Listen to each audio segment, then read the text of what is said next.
En 2024, el presidente Petro fue grabado caminando de la mano con una mujer en Panamá durante una visita oficial. Su nombre es Vanessa Cortés Carmona, tiene 33 años y es de Manizales. Cortés no tiene título profesional. Su hoja de vida, que hizo pública para acceder a contratos con el Estado, muestra que sus últimos trabajos fueron como auxiliar administrativa, pero registró un aumento patrimonial justo cuando Petro llegó a la presidencia. Ese aumento patrimonial tiene conexiones con Armando Benedetti y su viceministro Jaime Verdugo, ambos cercanos a Euclides Torres, un contratista barranquillero cercano a Petro, que financió su precampaña en 2022, que ha ganado en este gobierno millonarios contratos públicos y que ha aumentado su poder de influencia en el gobierno y políticamente dentro del pacto histórico. Euclides es la cabeza del clan político más poderoso de la izquierda, que apoya a Iván Cepeda. La identidad de Cortés Carmona fue revelada inicialmente cuando surgieron las imágenes de Panamá por un periodista de Norte de Santander. Luego, 5 personas que han trabajado directamente con el presidente Petro se la confirmaron a la silla vacía. Una de ellas le mostró un documento con datos personales que coinciden con los que nosotros ya teníamos de Cortés. Y esta semana obtuvimos la evidencia más clara. Hace 6 meses Cortés publicó imágenes en sus redes sociales privadas en 2 lugares lejanos del mundo con fechas que coinciden exactamente con viajes oficiales del presidente de Colombia. En El Cairo, Egipto, y en Riad, Arabia Saudita. El aumento patrimonial de Cortés se dio a través de una empresa llamada Kairos Advice. La mujer, que tenía contratos en los que ganaba máximo 3 millones de pesos en 2022, un mes después de la posesión de Petro, pasó a ser la creadora de una empresa que empezó con un capital de más de 200 millones de pesos. Luego, su patrimonio aumentó a más de 600 millones para 2024. Además, registró la compra de una propiedad de casi 1 hectárea en La Calera, en los alrededores de Bogotá, que luego Cortés intentó vender en 700 millones. Cortés explicó que ese patrimonio es producto de asesorías empresariales, pero la silla no encontró y ella no entregó evidencia de ese trabajo o de quiénes eran sus clientes. En 2022, Cortés delegó la creación de su empresa a Alejandro Erazo, para ese entonces un tecnólogo barranquillero que luego se hizo contador. Erazo creó casi con semanas de diferencia otras 2 empresas, una a nombre de la esposa del ministro Armando Benedetti y otra en la que él tenía de socio al hoy viceministro Jaime Verdugo, para entonces empleado de una empresa del círculo de Euclides Torres. La empresa de Erazo y Verdugo, que luego salió de la sociedad, también tuvo un brinco patrimonial grande. Pasó de 0 ingresos a tener activos de más de 2.000 millones de pesos.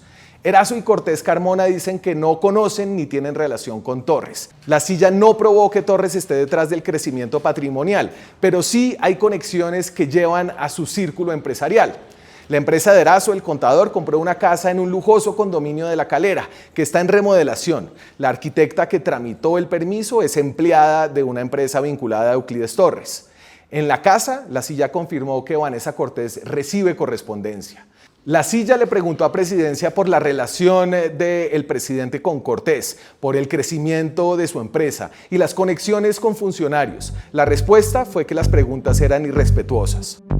La presidencia se juega en un puñado de municipios. Las elecciones presidenciales no se definen en los 1.102 municipios de Colombia, se definen en unos pocos. Aunque hay ciudades que ponen millones de votos, su peso político se diluye porque allí la puja es muy cerrada y no implica mayor ventaja para uno u otro. En cambio, hay municipios y ciudades intermedias donde un candidato logra ventajas tan amplias que terminan moviendo la aguja nacional. En la silla hicimos un cálculo para identificar cuáles son esos territorios decisivos. La metodología llamada SHAP estima cuánto cambia el resultado nacional si se elimina la votación de cada municipio. En otras palabras, qué tanto le aporta cada territorio a la ventaja de un candidato. Son cerca de 100 municipios que en lenguaje gringo funcionan como verdaderos swing states. Para Abelardo de la Espriella, el principal es Medellín. Allí arrasó con el 55% de los votos y redujo al mínimo la presencia del Centro Democrático. La capital antioqueña le aporta 1.54 puntos a su ventaja nacional sobre Iván Cepeda. Es decir, sin Medellín, la distancia entre ambos se habría reducido 1.54 puntos. Después aparecen otros bastiones de la derecha. Cúcuta aporta 0.88 puntos, Estados Unidos 0.5 y Bucaramanga 0.42. Más abajo están municipios como Envigado, Bello, Itagüí y Villavicencio. Del lado de Cepeda, la joya de la corona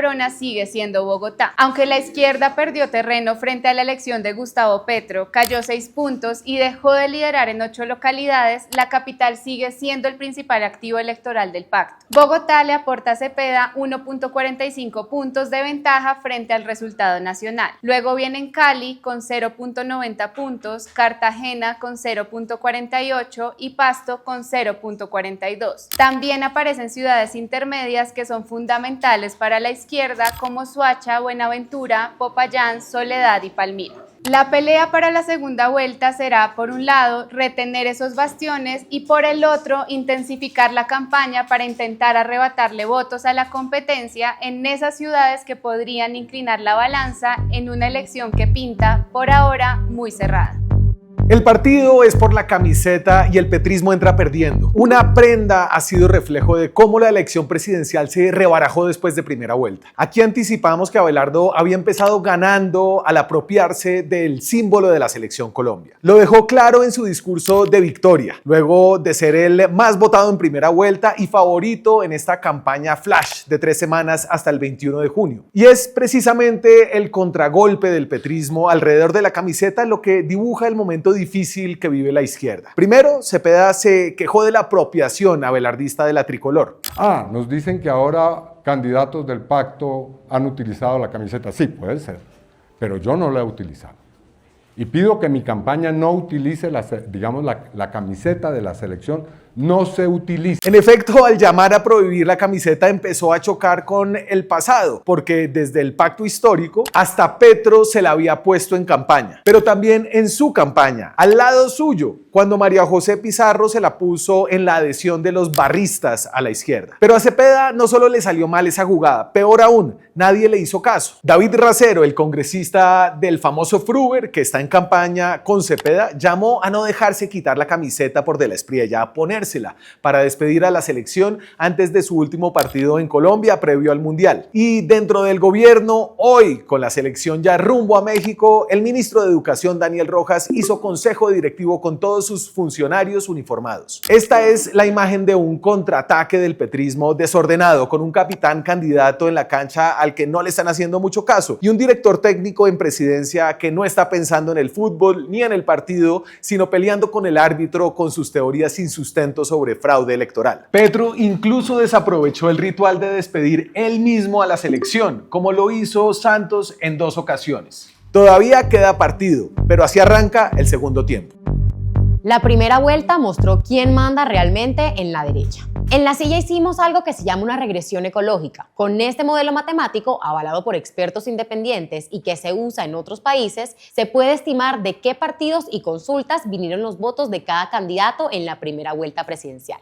Y hay varios hallazgos reveladores. De entrada, Abelardo de la Espriella se adueñó de la derecha y le quitó los votos del Centro Democrático a Paloma. Y la cifra es contundente. El 97% de los votantes de la lista al Senado del Uribismo el pasado 8 de marzo se fueron con Abelardo. Tan solo 1% lo hizo por Paloma, la candidata oficial de su partido. Menos incluso que Sergio Fajardo. Valencia tampoco logró mantener los votos de la gran consulta, que ganó con más de 3 millones de votos. El 70% de quienes participaron en esta consulta de marzo se fueron con de la Espriella. Solo el 15% continuó con Paloma. Incluso casi le gana a Fajardo, que se quedó con el 13% de esos electores. La uribista tampoco tuvo mayor acogida en los partidos tradicionales que en el papel la apoyaban. Como reportamos en toda la campaña, Paloma se quedó con los logos y sus pecados, pero no necesariamente con sus votos. Solo el 8% de los votantes godos, el 2% de los liberales y el 1% de la U se fueron con Paloma. El resto se repartieron entre Cepeda y Abelardo.